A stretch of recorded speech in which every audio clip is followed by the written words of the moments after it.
Welcome to another episode of Scott's Quick Cash Class. Today, we got another good one for you. Are your friends keeping you broke?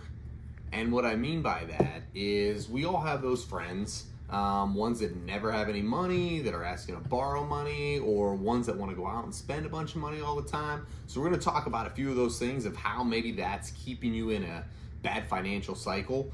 I know when I was in college / Olympic Training Center, spending money we were all broke, but everyone was always wanting to spend money, going out to eat, going out to party.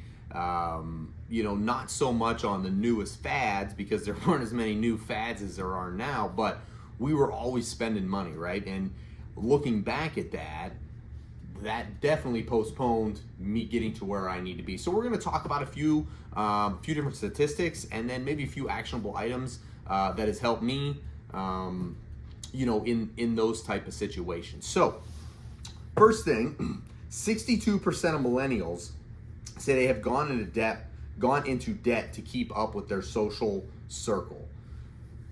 And it's probably not even limited to millennials. I guarantee you, back in my day, they called it keeping up with the Joneses. That stood for that family down the street, Mr. and Mrs. Jones, who had a new car or new cars. They always seemed like they had the nicest thing, and you didn't want to feel left out. So you always wanted to upgrade whatever you had, right? And generally what that would do would get you into debt. Another statistic, 50% of Gen Zs have admitted to spending money they didn't have to avoid feeling left out, right? So this, that's a little bit better with Gen Z versus millennials, but it's still on that same trend of you don't want to feel like you're missing out, FOMO. And so if you don't, you're worried about people talking about you or, maybe making fun of you. And I'm here to tell you that is okay. If your broke friends want to make fun of you because you're trying to move into another tax bracket, that's okay. That's all right for them to make fun of you. And then 1 in 3 adults have skipped rent, utilities, or loan payments due to social spending. And that was a CNBC report in 2023. So, the pressure is huge. And a lot of times it's internal pressure, right? Because you think you deserve it, or you think, hey, I want to go have a good time, and you forget about your future self, right? I don't want future Scott or my future family going, oh, was it more important for you to go out that Friday night than take that $100 and put it into an emergency fund because now our car's broken, we have no way to get around, right? So think about that once. And then 23% of people between 18 and 34 feel confident setting financial boundaries with close friends and family. So only 1 out of 4 of you feel comfortable telling someone, hey, I can't afford that, or hey, I don't think that's the best use of my money, or hey, I'm saving for this, and the other 3 out of 4 probably want to do it, but are just maybe a little bit scared. So here's a few statistics or a few things that you guys can do to help with that. So one is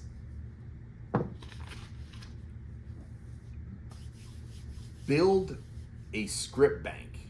And basically what I'm talking about there is have a couple phrases so when they ask you that you can be like, oh no, this month is dry November, right? I'm doing something different. Or, you know what, I was thinking about going for a walk. If you want to come with, we can do that. Or hey, I was thinking about doing this. If you want to come that, have a game plan already, because if you don't have a game plan, it's going to be very easy to get sucked in there. Second thing is set a social budget, right? And you can use that even with your script bank, as excuses.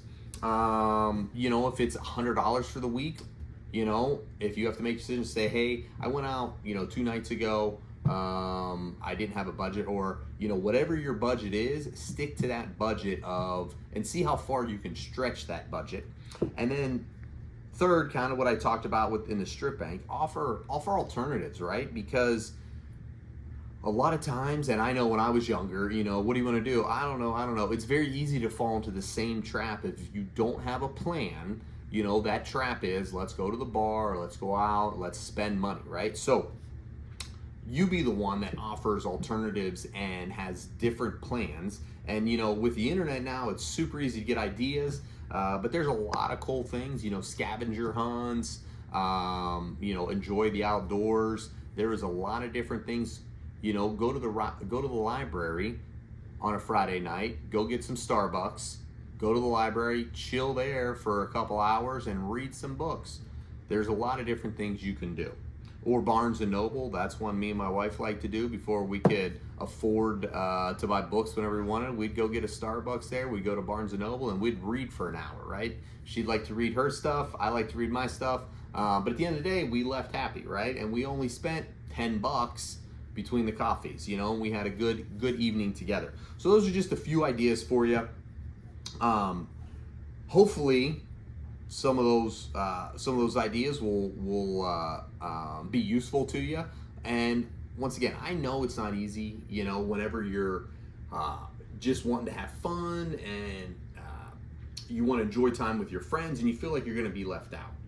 Here's the real left out. The real left out is when you get older and you find out that you don't have a pot to piss in and that your retirement plan of winning the lottery isn't going to work. I know that didn't work for me, and until I started getting serious and actually planning and making sacrifices, and I'm not going to sit here and tell you that it's all fun and roses and there's no sacrifices. There's definitely sacrifices, and when you see your friends' pictures on Instagram or TikTok or whatever about going out, just know that you are one step closer to financial freedom than they are, right? And it's not necessarily about a competition between you and your friends. It's a competition with you and yourself, you know, but just remember you're one step closer because you made a good decision. So hopefully that helps out. I'm going to leave you with a question of the day, tip of the day, question of the day. How big of a difference would your life be if you started saying no, right? And I heard Dave Ramsey the other day say this and it kind of stuck with me. People won't be in charge. People can't get in charge of their finances until they learn the word no. And you have to learn the word no, and that goes for telling your friends no, family no, yourself no. You got to learn to say no. So ask yourself that question. And tip of the day, your goals aren't selfish. They're called maturity. If your circle doesn't support you, then you need a new circle. So if you have financial goals or any type of goals for that matter, whether it's health goals, whether it's career goals, whatever those goals are, if your circle doesn't support you, you need a new circle. Thanks for watching. Remember, every day I'm bringing you 5 to 7 minute videos. Never ask you to buy anything. Never going to try to get you to sell anything either. I'm here to help with your financial journey and mine. Till next time,